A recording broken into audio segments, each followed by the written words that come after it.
then we also get a few different organizations that have kind of just expanded their offerings within the HR tech space. We're going to start with Paychex that have HR Analytics Premium Plus. This has the built-in Gen AI, right? Mm-hmm. We've been talking AI. It took us a while to get there, but we were going to talk about it, finish off the year the way we more or less started it. Isn't it crazy though, Stacey, that we, at the beginning of the year, it might have been 1 or 2 episodes where like, oh, it seems like people are talking about AI. We'll have to keep an eye on it too. It's like... Yeah, no, 2024 is definitely going to be like the year AI, like just a year, right? I mean, to be honest, 2023 was a bit of that too, but yes, I think this year it's been a little bit more of show me the money on this. Like, yes. What am I getting out of it this year, right? Welcome to the HR Huddle podcast, presented by Sapient Insights Group, the ultimate resource for all things HR. It's time to get in the huddle.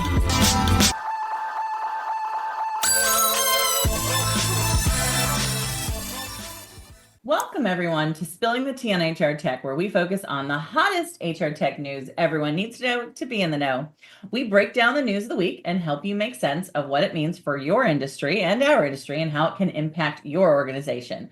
We are recording today on December 4th, 2024. This might be our last recorded session before the new year, Cliff, because you and I are going to take a couple of little breaks. And we're bringing you all the news that you can use this week. I'm your host, Stacey Harris, Chief Research Officer and Managing Partner for Sapient Insights Group. We are a research and advisory firm. And joining me today for our conversation is my co-host, Cliff Stevenson, Director of Research and Principal Analyst for Sapient Insights Group. Cliff, welcome to the show again. And all the tea that we've got to spill. And it's good tea this week, isn't it? Oh, yeah. The true sense of when we talk about spilling the tea in the colloquial sense, we're going to be there. We're holding that, though, as a teaser. Don't worry, this tea is so hot that it'll be piping. It'll be just the right temperature. This won't be like the McDonald's coffee. This is going to be just right because that's how hot this tea is. I'm excited for it. Wrapping up the season with it. We are covering a lot of other topics today. What else will we be talking about today? We've got some promotions, right? Yeah, we've got a lot of stuff going on internally. We're going to talk some M&A news. We've got a lot of personnel moves, including stuff that came down today for us, for you listeners and viewers. It'll be, a week from now. But we've got all of that going on, a lot of us going in, and a lot of just expansion of capabilities. I'm honestly surprised that we saw so many of these kind of updates. This time of year, a lot of organizations are kind of like, let's just hold off, especially because there won't be any budgets for a bit, as we know. But we've got quite a few. So there's kind of some new and exciting stuff going on and some kind of cool stuff going on with us here, too. Yeah, we got lots of stuff going on. So I know you and I just got back from Charlotte. We just did a big strategy session with one of the big solution providers. What was really cool is we got to use what's always nice when we get asked to come in and do strategy. It's always based off of the voice of the customer feedback. So what are the customers saying? What do they want to see? Where are they at? What are the big things they should be paying attention to? So that was pretty awesome. And we got to do that yesterday with both. I got to ride the train there. You got to take a flight and come back. Yeah, so. Very jealous. And like you said, using the comments because there's so many, right? I think we said it's probably roughly around 8,000. And all of you, if you've taken the survey, thank you so much. Believe me, we read them all. We go through that. But not only that, we use every opportunity we can to share that feedback with the solution providers. And it's especially cool in a situation like this where every single comment, nothing was considered too small. It wasn't just broadly people like this. They saw each one and said, okay, we can fix that. We can fix that right now. This issue with an integration or whatever the case may be. That's wonderful. It's great to see that. It helps the users, right? They have that being fixed or getting a better experience. But it helps those organizations to say, hey, we're not going to lose this personnel for something that was fixable. And they had no other way of expressing it. Because a lot of people, they're not going to search around all over trying to figure out exactly how to get help. And it's not going to go to the same level sometimes within the systems as it does when they work through the survey. So that was it was heartwarming. Which we needed because it was freezing in Charlotte. It was freezing in Charlotte, yes. Yeah. And like you said, I think it's when they're taking screen grabs and sending them off to their product people, I think we forget sometimes that we're oftentimes sitting at a table where action can happen, right?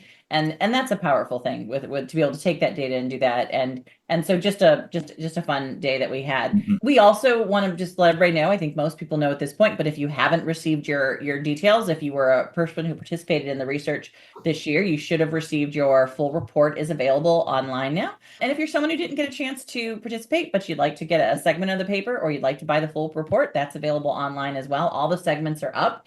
And there's even a few free segments. If you go out to our website, look down at some of our assets, our change management section is out there and available for download. We also, I think, have our blueprint section, which is always kind of interesting to see sort of adoption numbers and how they've changed. So those are available for anybody who has the ability to go download. Great stocking stuffers. Yeah, great stocking stuffers. People are saying that. Put a little candy cane with it, all good. Yeah. No, well, we will be actually hopefully getting a chance to pick up some stocking stuffers. We've got lots of events that we're going to be doing. I will be in next week. All right, it's next week already, right? Like I'm getting ready to head to Atlanta for we're doing just kind of a research leadership. Well, it's our whole company leadership conversation this week. One of our team members is getting married. Congratulations to Allison out there. So by the time everybody listens to this, she will be hopefully on her honeymoon this weekend. And then I'm coming back and I'm jumping right on a flight to Amsterdam for the Workday European Customer Conference. That's going to be fun. And I think going to be cold. So I'm going to be figuring out which parka I need to pack for that. But that's December 12th to 14th. We'll be putting some updates online for that. We also have available on our website I don't know if it's on our website. I think they have to go maybe to the two places to sign up for this. You're going to be doing an iSolve masterclass on HR analytics and planning, correct, Cliff? That's right. Also December 12th, as you mentioned, although that will be virtual. Anyone can go check that out. I will be physically in Paris, France. So not too far from you, Stacey. I'd have to look, but I believe it's closer than we are right now, even though we're in the same country. So really looking forward to that. I've been working hand in hand with them. I was at your masterclass that you just recently did. Very well attended, very engaging group. It was awesome. It was just really neat. Everyone was raving about it. I feel like I'm just being overly happy about it, but maybe it's just the season or something. It is the season. And I do think it's always good, like you said, when we get a chance to share some of the data. And we've been in that particular masterclass that I did, we shared a lot of insights we've been gathering on how to build an HR system strategy. This one, you're going to be sharing, I think, a lot more data on what's happening in HR analytics and how people can think about sort of building some data governance, which we did a big panel on at HR Tech Conference. We had lots of people at that event. So I think there'll be a lot of good nuggets that come out of the one that you're going to be doing December 12th too. Yeah, present and future proofing your data set, right? Especially for anyone that uses AI. And look at that, longest we've ever gone without mentioning AI. You have to have your data right, but also for any use of data. This has always been true. Nothing has changed in that matter. It just means there's probably more sources coming in, and we've got a lot of data talking about whether it's emerging tech or standard tech, how industries are using this, what's successful, and some of the use cases we hear out there. So it'll be a good session. I'm also running a repeat of our big key findings session with IREM on December 18th. So if you didn't get a chance to catch us at the HR Tech Conference or at our spooky Halloween, what did we call it? HR trick or treat or something? Yeah, right? Or data treat? I can't remember now, but it was tech retreat. Tech retreat. That was it. Yes.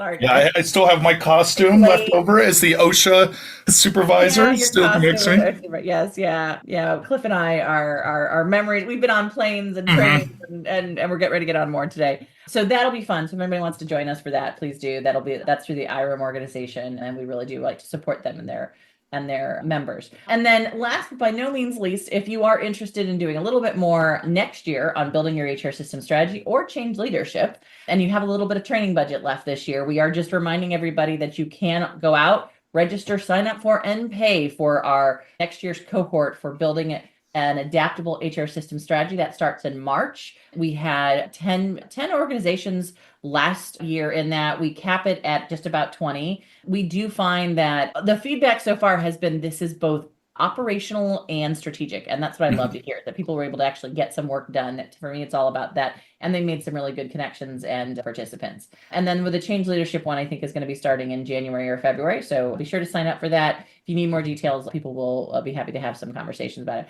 But so that's all the stuff we have going on. And that's just before the first of the year, Cliff, which is really just a couple weeks away, which is hard to believe, right? I know. Unbelievable, right? Yeah. And, normally at this time of year, it's a little slower, as I mentioned, but we do have some, kind of one big news in terms of mergers and acquisitions. JobGet acquired SnagAJob.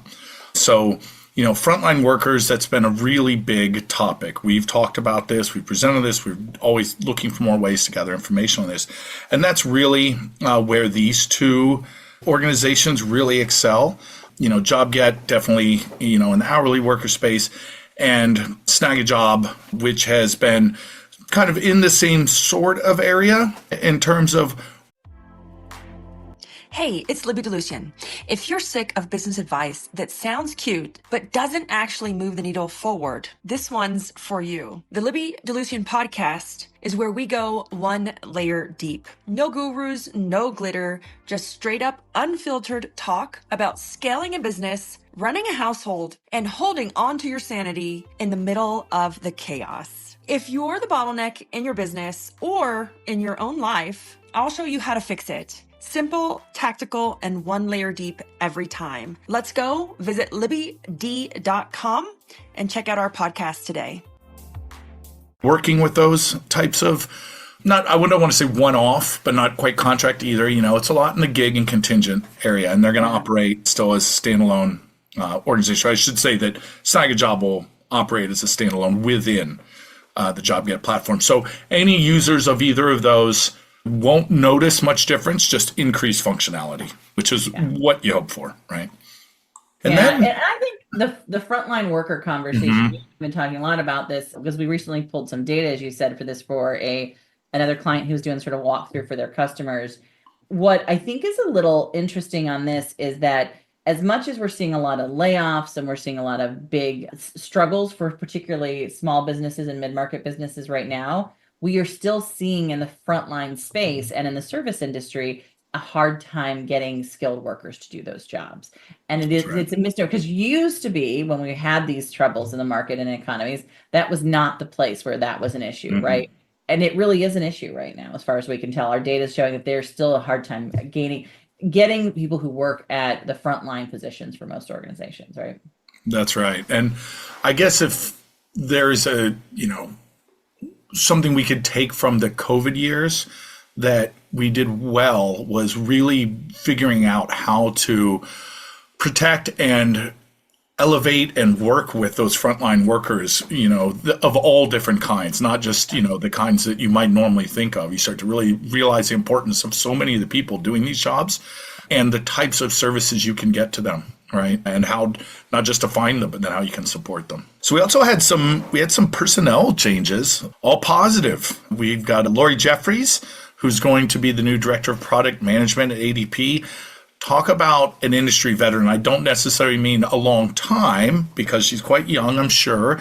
But if you look at the organizations she's worked for, right? She was with Dayforce, and before that, Ceridian, the same sort of company, and working at ADP, and then, moving up through there just as she had done at Dayforce. So really understands the space. So really good. And even before Ceridian and Dayforce, she was at what used to be Willis Towers Watson, but on I would assume sort of their product side for the benefits.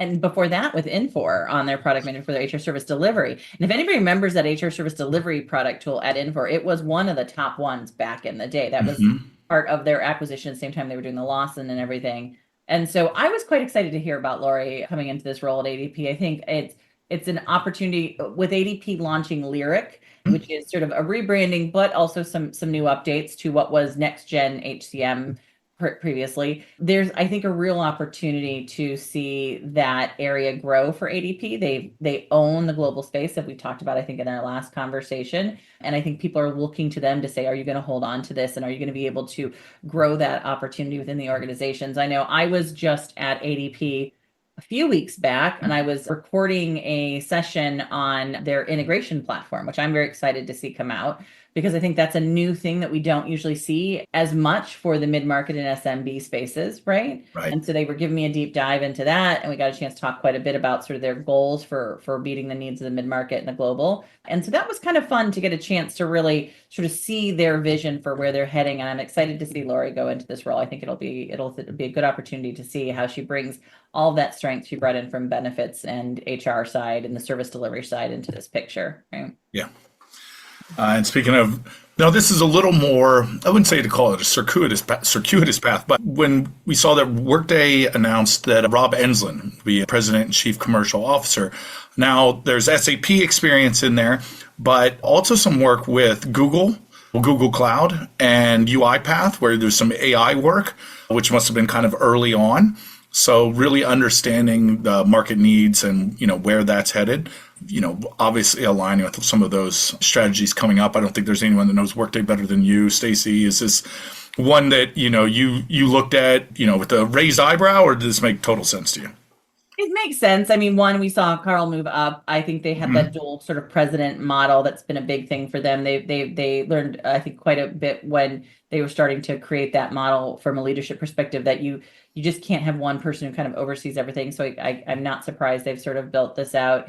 I do think that from a revenue perspective, an approach to how they're going to be sort of thinking about growth for Workday, that is definitely has to see some changes, because how they got here is not how they're going to get to the next 10 years. I think that's been the big mantra of what we're seeing, that, what they've been doing has really worked for a long time, but there are some new things they're going to have to focus on, because they now have, a really big part of the Fortune 500 HR. They need to grow that on the finance side. They need to grow that on sort of their partnership models. They need to grow that internationally. And the only way to do this is to rethink a little bit of that revenue model, I think. So this doesn't surprise me. It doesn't surprise me where his background is from. I do think that, we're seeing leadership shifts in all of the big companies in our space right now. Like, everybody's had a bit of a turn up. Some of that, I think, is because of many of these companies have matured and grown up, is a good way to put it, right? They've gotten to a point where they now need different leadership.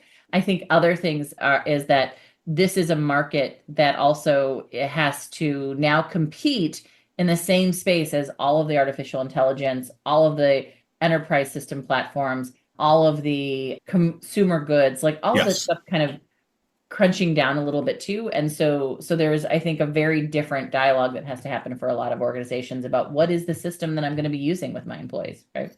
Yeah. Well, that's a good segue into the next bit of news that came off embargo just a couple hours ago, as we're talking about that, and that's UKG naming Suresh Vittal as their new CPO. Hugo Sarrazin had that seat before. This will happen in January. So this has been announced, but the actual switch will happen in January of 2025, I should mention, for anyone listening. It's like, does he mean a year from now? So coming up. And, Suresh had been at Adobe, but then also at Alteryx, where he did some AI analytics. You can definitely see the path and where they're looking at, because as you said, these are, at least with Adobe, you got a more traditional, okay, this is a productivity software. We're blending those lines, as we always talk about, and then also really being on the cutting edge with Alteryx, which makes total sense with everything we know that UKG is trying to do. Yeah, this one, I don't know Suresh as well, so I didn't know that background or where he'd come from. I think you got the chance to sit on the session, but I think it follows right on path with what we just talked about, right? Like, his background seems to fit with sort of this idea that we need to broaden who we are and what we're thinking about. I think Hugo's done a really nice job over the last several years of rethinking the direction of what UKG was as a combined entity. And, we've seen a lot of really good product people in the UKG space come both from Ultimate and from what was Kronos.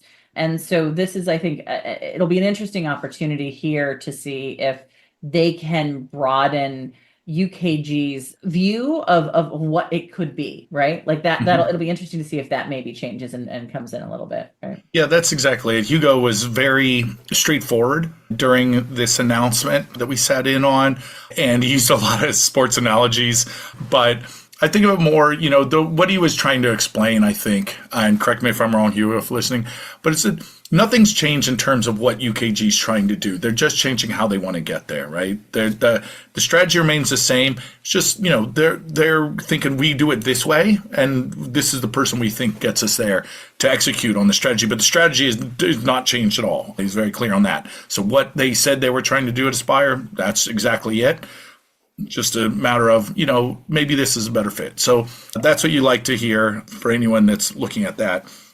So, a lot of interesting news with people. And then we also get a few different organizations that have kind of just expanded their offerings within the HR tech space. We're going to start with Paychex that have HR Analytics Premium Plus. This has the built-in Gen AI, right? Mm-hmm. We've been talking AI. It took us a while to get there, but we were going to talk about it, finish off the year the way we more or less started it. Isn't it crazy though, Stacey, that we, at the beginning of the year, it might have been 1 or 2 episodes where like, oh, it seems like people are talking about AI. We'll have to keep an eye on it too. It's like... 2024 is definitely going to be like the year AI, like just a year, right? I mean, to be honest, 2023 was a bit of that too, but yes, I think this year it's been a little bit more of show me the money on this. Like, yes. What am I getting out of it this year, right? Yeah, absolutely. So the HR Analytics Premium, that service had existed, that had already been released, but now they've got the HR Analytics Premium Plus. So it gives you a little more capabilities on anything job matching, compensation, and the AI insights, right? And the ability to use Gen AI to say, all right, taking a look at are there any recommendations? Do you see anything that stands out, anomalous, that just wouldn't be able, ideally you would not have seen this with the human eye. So we're going to help you do that. That's what they're trying to help out with. Yeah. And this includes their new partnership with Visier, which I think is a really big thing to call out. Yes. So, because it includes accessing the data sets from the Visier environment, both for a compensation perspective, but also just a general benchmarking perspective, which I think has really been good. So Paychex has been investing in analytics for quite some time, but I think, there's always this challenge when you're dealing with really small SMBs, which is where Paychex has the bulk of its customers, is that it's hard to get enough data to work kind of and have some of those sort of long-term, benchmark conversations, right? And so I think there's a real win here, both for Visier and for Paychex. They're able to combine some of this data sets. I think the opportunity here is, Paychex, I think oftentimes we hear, Paychex has outside of ADP, that between the two of them, they have a really good thumb on what's happening in that really small SMB space, right? And they put out an annual, we just got an announcement about their updated SMB report they put out every quarter.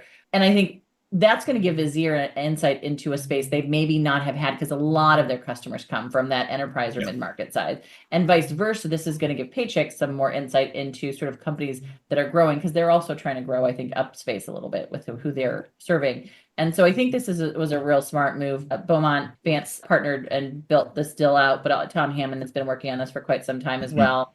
What I think is also interesting to note, for a long time, Paycor was sort of the big Visier partner in this space with that embedded analytics. Now, and we know that Visier's been doing this with other organizations as well, but for SMBs, that was kind of the win-win for them. This is kind of now putting another feather in the cap and saying there are others who have that access. So we'll watch this space a little bit, but analytics data, benchmarking data is becoming more important to the mid-market and SMBs. And SMB. Yeah. They have to start sort of giving them access to it. Yeah. Yeah. And, the sort of traditional model of analytics won't work with most SMBs, right? They don't have historical trend data, or it wouldn't be meaningful because you're working with smaller data sets. By having access to this, they can say, what is it like for, companies of our size in our region, but all on our plan? And only those that have that massive data set can provide them with the insights they need for future planning. Exactly. Yeah. And speaking of future planning, Planned now has operational workforce planning application. That's live. That's on their site now. You can check that out. So, if you are trying to do some of that scenario planning and that analysis, Anaplan has that. And I like it too. There's a lot of interesting features of it. I do like the integration with their financial products, because that's a differentiator for them and gives them the ability again to do something that you can't necessarily do with many of their competitors.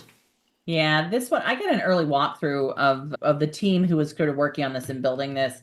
And, I was impressed with how they were thinking about sort of the workforce planning in a much broader sense than I think Anaplan has been able to in the past, right? We had a lot of conversations about how they go into that system and how they focus on the different personas who are doing workforce planning, how they think about the kind of key questions that go into workforce planning, right? So I was excited to see this come out. I think there's a lot of improvements. They'll continue to improve on this. Is sort of version 1.0 of where they're at on this. But I do think you're right. The connection to their financial planning is critical. This will be a direct competitor to what we're seeing happening over at Workday with adaptive planning, right? This is a direct competitor to some of the other organizations that are trying to build out workforce planning in a more people-centric way versus just a financial-centric way, right? And so I think this is going to maybe drive some more innovation in the market. Is what I'm hoping is that we're starting to see all these organizations push a little bit more. So, yeah. Absolutely.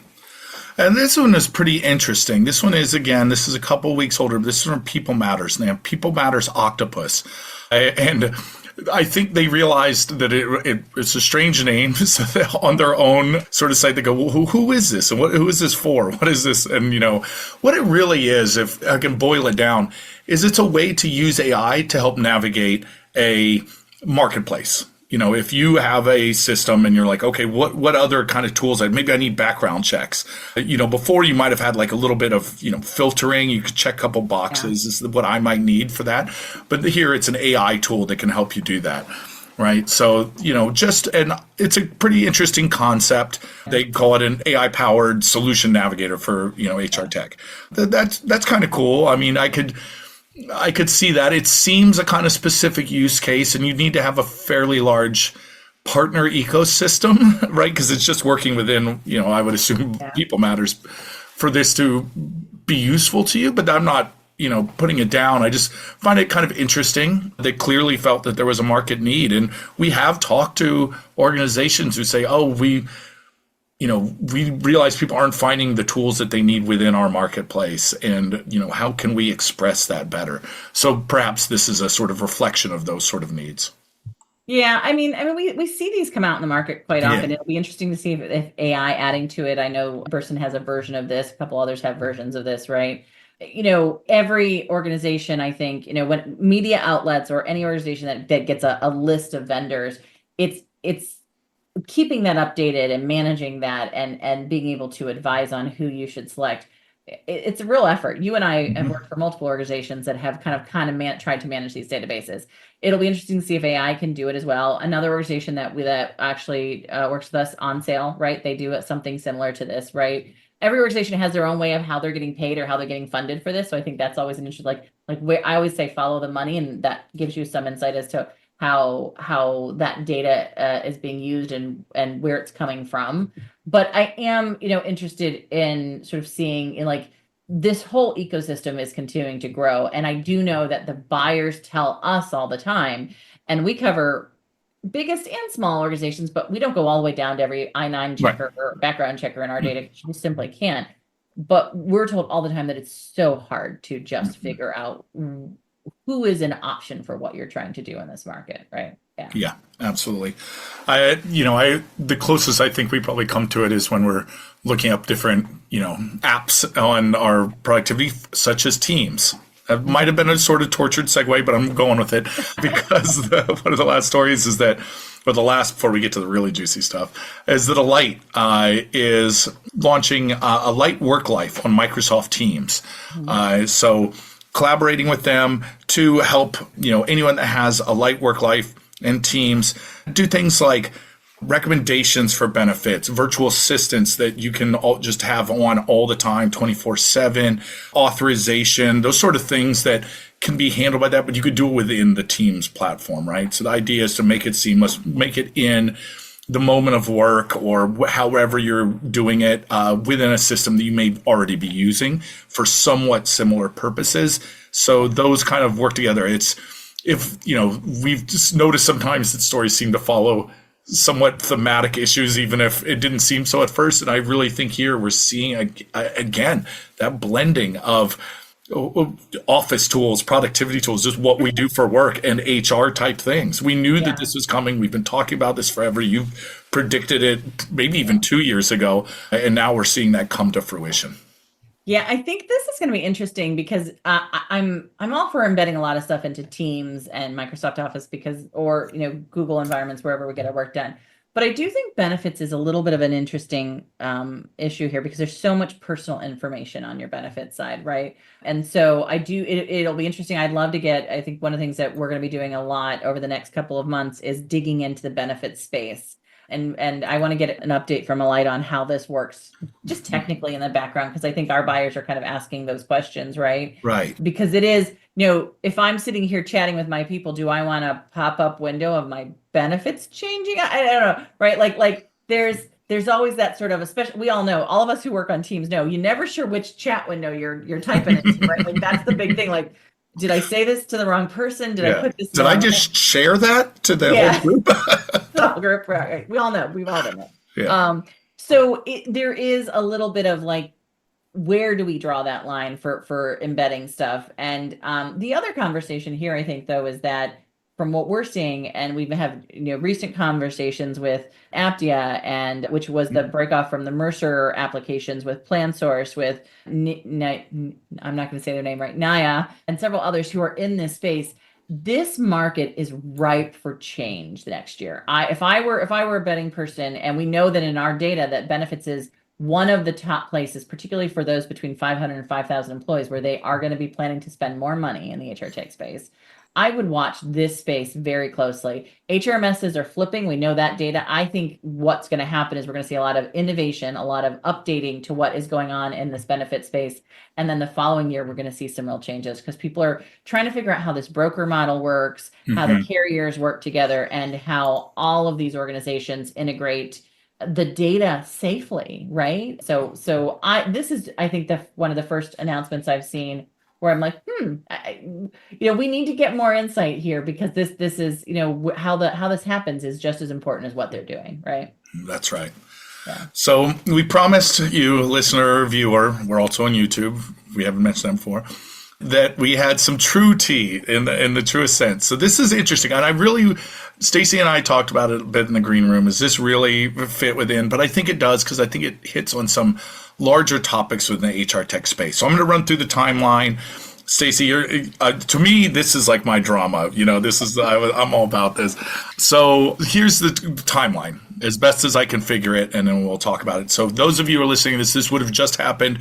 You may not be aware of it. So, I'll put out on LinkedIn, I think, is the big place. It most came through LinkedIn, but this happened on the site. So Deal, that's D, 2 E's and then L, that organization, and Rippling got into a little bit of some kerfuffle here. So basically, Deal created a competitive page within their website, how Deal stacks up against others. I'm on their site. It took me a while. It's Deal versus competitors, and it's still up as of now. And I would say it's a standard one. They have compared Deal with Rippling.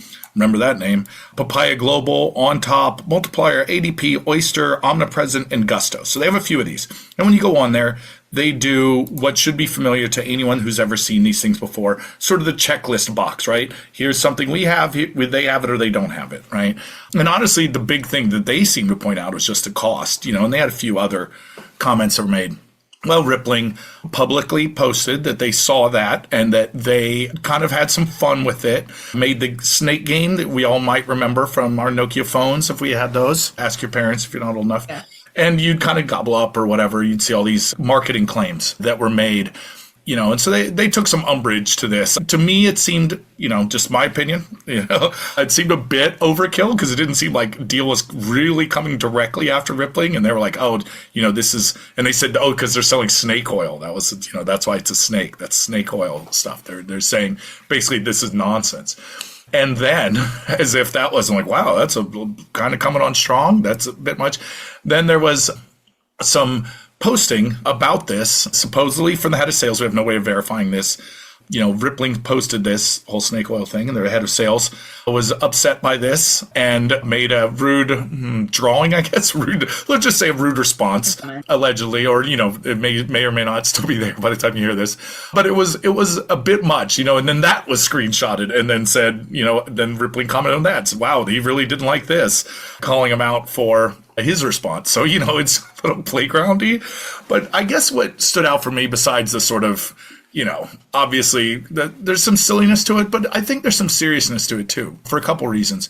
I don't think that that's very common in the HR tech space, and I don't think it should be. Not necessarily because I don't think, if organizations want to be competitive with each other, that's fine. I do think there's a certain level of decorum we shall have, but also we are in the HR tech space, right? We are selling technology designed to help people be better coworkers, to be more pro-social, to be compliant, to help them communicate better, to not say things that are legally actionable, all those. You don't want to give an example of you not performing in that way to then say, and that's why you should choose us to do that thing. You know what I mean? It seemed a little strange to me, but Stacey, you kind of gave me a little bit of a history lesson of some things I forgot. This has happened before. So maybe because I don't want to sound like I'm too hard down on Rippling, because I'm more like the popcorn eating gif of watching this. But at the same time, I do have an opinion on it. And that's my opinion. That's what I'll say about it. But maybe you could talk a little more about your kind of more nuanced view of that. Yeah, no, I mean, I think, anytime it's a bit of a bad taste to anytime calling out competitors in some ways is always, you got to be very careful and walk that line carefully, right? I think the sharing any kind of personal information, real or not, but even in pretend or jest, is crossing a line that we should never, because again, we're in the industry of not sharing PII, right? Like, personal information is important to everybody, right? But outside of that, we have seen, and this is why I told someone who had sort of sent it to me and said, "Oh my gosh, can you believe this?" And I said, "I'm not surprised." For smaller companies right now, those who are in the market, who are not the big guys, these have been tough years, right? This has been a very tough year. Mm-hmm. Sales are down, marketing's down across the board for everybody, right? So even if you're growing, but if you're smaller, it's a tough year. So I think, one, this just shows that we have a lot of competition in the market, and people are trying to figure out ways to differentiate and do things that maybe will call attention to themselves. We're talking about them. There is an old saying, that's right.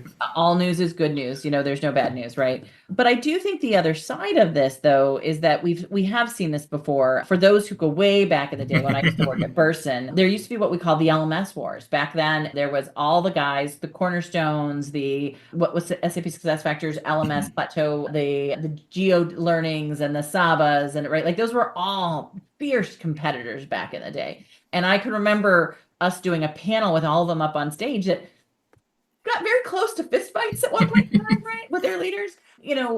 We do see this when the market gets very, what I would say, oversaturated, and people are trying to find different ways to differentiate that. You're not just now going off of features and functionalities or cost, but you're kind of going off of, you're trying to be the most aware. And you and I have both been talking about this, the mid-market space in particular, as well as the SMB, highly saturated right now with a lot of players, a lot of people competing for attention here.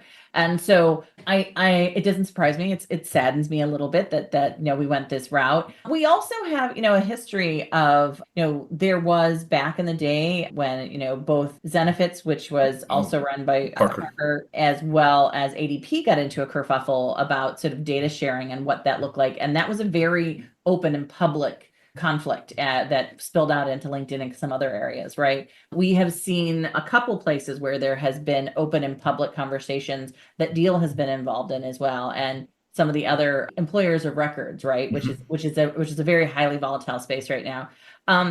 My sense on all this is, as a buyer paying attention to this, what you should be thinking about. One is, I think, be willing to ask your companies about this kind of behavior, whether you like it or not. Like, how do you feel about this? Could this risk their finances or their ability to do what you need them to do? That's one question. Feel free to ask about it. Secondly, I think we should also, as an industry, really focus in on what we do well. That to me is the power of little nudges, little things. We all do that, but I think really, if you want to be known, I'd love to be known for what I do well. And I think Rippling does some very unique things. They don't need to do this, is the sad part of it, right? Yeah. Like, I think because they do some very unique things in the market, their customers seem to be really happy. They get high user ratings, right? Deal gets high user ratings, where I'm expecting to see them on our data set next year for the things that they do, right? It is kind of sad, because I think they both have opportunities for their customers.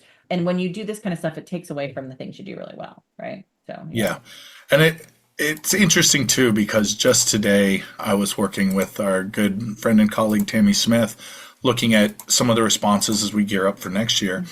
And, one of the questions we ask in the survey is, what caused you to change or drop your provider? And of course, there's cost and functionality, but a not insignificant number of people I think it was around 4% said that it was ethics, the values and ethics of the companies. So this, when you think about a data set as large as ours, that's a lot of people. That's a lot of dollars that could be going out because the perception of your organization is sullied by this. Is that worth the potential reward of those? Something to think about, and something to think about how you decide, you as a buyer or potential buyer, think about what's important to you.